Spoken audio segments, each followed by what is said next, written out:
Unforgotten Forces is a collaboration of 15 charities that cross the sector to support activity for veterans over the age of 65. There are many organisations providing similar services, and sometimes those needing help don't know where to turn. Each partner knows what the other does, and on a daily basis we're helping tens and tens of older veterans, and it's vital that we help them as much as we can.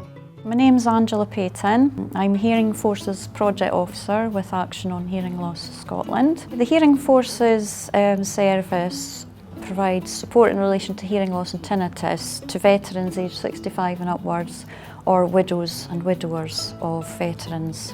Action on Hearing Loss Scotland were approached after a survey of Royal British Legion members was carried out in 2014, the results of which showed that hearing loss was one of the standout health concerns among older veterans. We were successful in our bid to obtain the service and become part of the Unforgotten Forces Consortium. My name's Edward Piper, but everybody calls me Eddie. I'm an ex-serviceman. I was in the Royal Navy.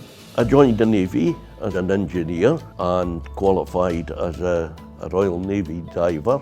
When I first came out of the services, I thought maybe the diving had something to do with my hearing loss, but it didn't. And I think it was more or less the machinery and things like that. There have been problems with my hearing since 1960s when I left the services. So we work very closely with the other partner agencies in the consortium. We receive referrals from them and we refer into them as well. For example, Eddie was a referral from Scottish Warblinded. Well, the biggest problem I had at that time was getting tubing and batteries. I used to get them no bother at King's Cross Hospital in Dundee, but they stopped issuing them. When Derek came round to visit me, he says, I could send you batteries and tubing, but I'll see if I could get something to help you to get a regular issue supplied. And he said he'd help me out, and he did.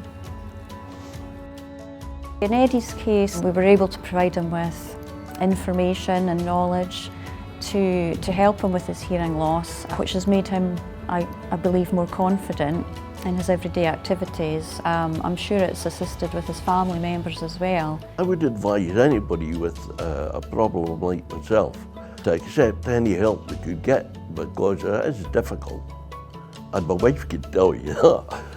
So there's lots of help and support available through the consortium, the 15 partners. So if Eddie needs any help at all, he just needs to get in touch, and we can pop a referral into one of the other partners, or we can find out what's best. Work collaboratively together to be able to reach veterans like Eddie or widows, widowers of veterans throughout Scotland.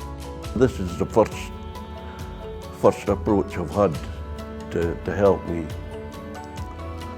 and I really appreciate it.